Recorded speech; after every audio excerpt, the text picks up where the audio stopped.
So I'm talking about counterintentions today. And what I mean by that are when you think you want something and you're not getting it, very likely because it's not really what you want. That's one version of a counterintention at play. For instance, you're trying to find love, so you're striving to become a famous actor. That's a counterintention. Becoming a famous actor has to do with a focus on craft and career and process, I believe anyway, luck, talent, all of that, where finding love is more interpersonal. So if you're doing it by trying to achieve fame, you're looking in the wrong place. Oh, that's one counter intention, and a reason also why even if you attain fame, you will not be happy because you have a counter intention that does not fit with the goal.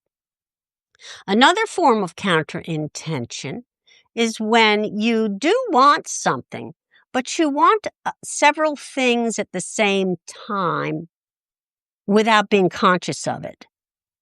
For instance, I'm going to use the episode this past week that occurred with my cat, having to do with the reason we got her, which was we have been plagued by mice for decades, ever since we've moved in here, and we've never been able to get rid of them.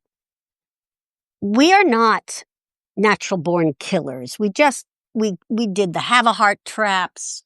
We released these animals into the wild thinking we didn't have blood on their hands, when of course I doubt the little things survived very long with all the feral cats in the area and other creatures. We actually finally did succumb to throwing poison around, because at least then you're not really having to see it or pick up the body necessarily, although that's not true. You usually do. And these mice are very smart. They don't eat the poison. They learn not to. We would set out standard traps. They would steal the bait right off of them and laugh, I imagine, as they ran off to feed their young.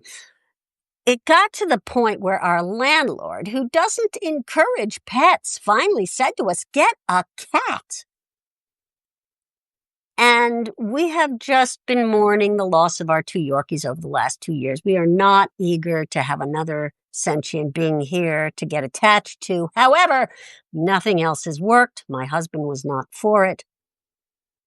I was able to manifest a cat very quickly without even having to go through the whole adoption process. I just posted on Facebook that I was looking for a mouser to borrow. And one came up very quickly from someone who, as it turned out, was indeed trying to rehome this cat due to a need to move out of the country. So in my metaphysical / practical way, I had a conversation with the cat before it arrived. I said, "I'm the only one who wants you here. You have a couple jobs. You have to get rid of the mice, and in order to stay, you have to seduce my husband." The cat understood the assignment. She showed up, and from day one, there were no mice. They were gone. No droppings on counters, nothing. Gone. I also think it's because I had a conversation with the mice in which I said, "All right, we've had it. We've hired a hitman. We have a contract out on you. We've tried everything. You must go." And I believe in the animal kingdom, this cat's reputation preceded her. She has been known to line mice up next to her food bowl to set an example in other households. Not the first time this cat has been loaned out. Anyway, I was very happy not to see the carnage. I thought that my conversation worked. It probably needed some refreshing because little over a month of having this cat, all of a sudden I walked in and she had gotten a mouse and was playing with it, and it wasn't quite dead. And the confluence of horror and pride and revulsion and shame I experienced in that moment uh, was untenable. I ran in, told Richard she has a mouse, and he's just like me. He's just a big pussy, as it were, since we're talking about cats. And he got the mouse away from her and thinking it was dead, dropped it in the toilet, but it started to swim. He fished it out, took it outside, where probably feral cats got it because, well, that was a little better because at least the feral cats needed the food. My cat was well fed and, was able to just play with the mouse and enjoy that. But I followed up with a treat for the cat, some of that liquid churro you put in a dish. The cat just looked at me like, are you kidding? Where's my effing mouse? Where I earned that mouse. I was perfectly happy with the mouse, and you're giving me this slop? Well, the cat settled for it eventually and ate the churro, which usually it devours instantly. And it got me to thinking, why the horror? This is why I got the cat. This is what I wanted the cat to do. I realized, not entirely. Not entirely. Yes, the cat was being a cat, and the cat came and did her job, and she understood the assignment, and she seduced my husband and my son, and we're keeping the cat. But you got to be careful what you wish for. I was up all night after that mouse homicide. I just couldn't sleep. It was messing with me on many levels. And as a coach, the concept of counter intentions has always landed powerfully. And when I'm working with a client and they're not getting what they want, that's the first place I go. Because I do not believe in fear of success. I believe in the fear of the consequences of success. We want success. And if you identify success as making a lot of money doing what you love, you may not even be making a little money doing what you love, because what you're afraid of is being seen, is the recognition by someone who might malign you. Not everybody's going to like what you do or what you have to offer. So if you find you are not manifesting that which you want in your life, it's a good idea to look at what else you have going on that you might be wanting more. Safety, for instance. Now, I have to make an addendum here because the fact is it's not all up to us. We're co-creating. For instance, as a young actress, I couldn't get arrested, and I was very clear I really wanted that, and I didn't realize how Jewish I looked. And often I was told, you look offbeat, and I would go to an audition, and the first thing they would say to me is, don't be too urban, which is a lovely euphemism for those of us who have ethnicity, otherness in any way, be whiter, whatever. And I was playing on the wrong ball field.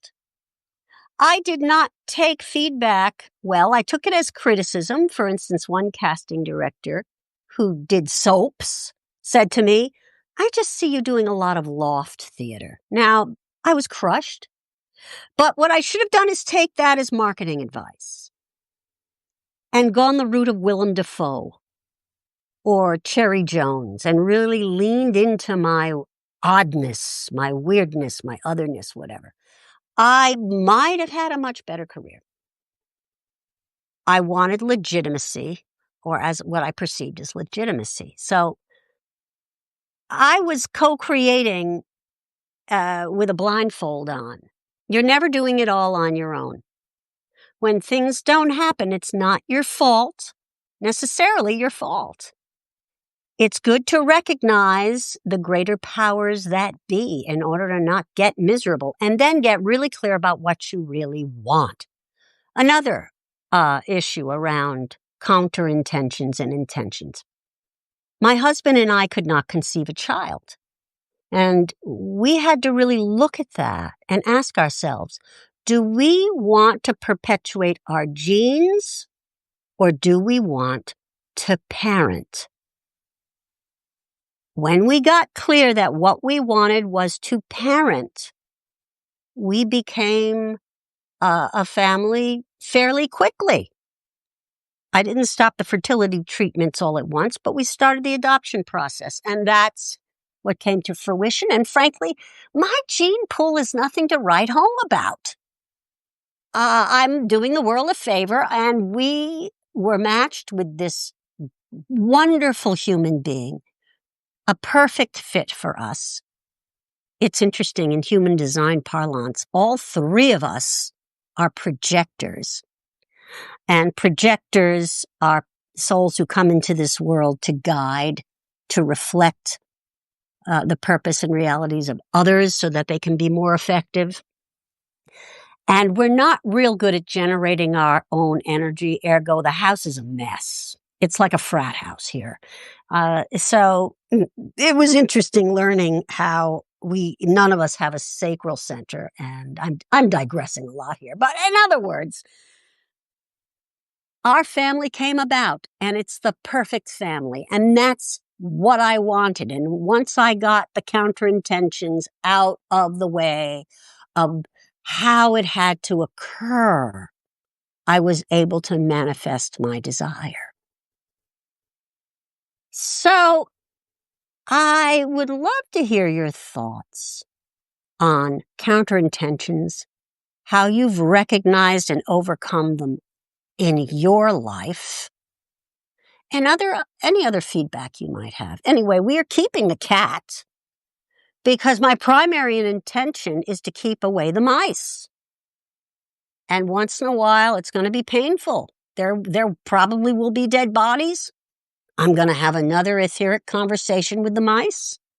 Hopefully, they've caucused and grieved their comrade and are realizing that they don't want another reminder and will not reemerge, but we'll see. Anyway, I hope I've kept you company while doing the laundry or whatever else. Thank you for listening. I hope to hear from you. Bye-bye.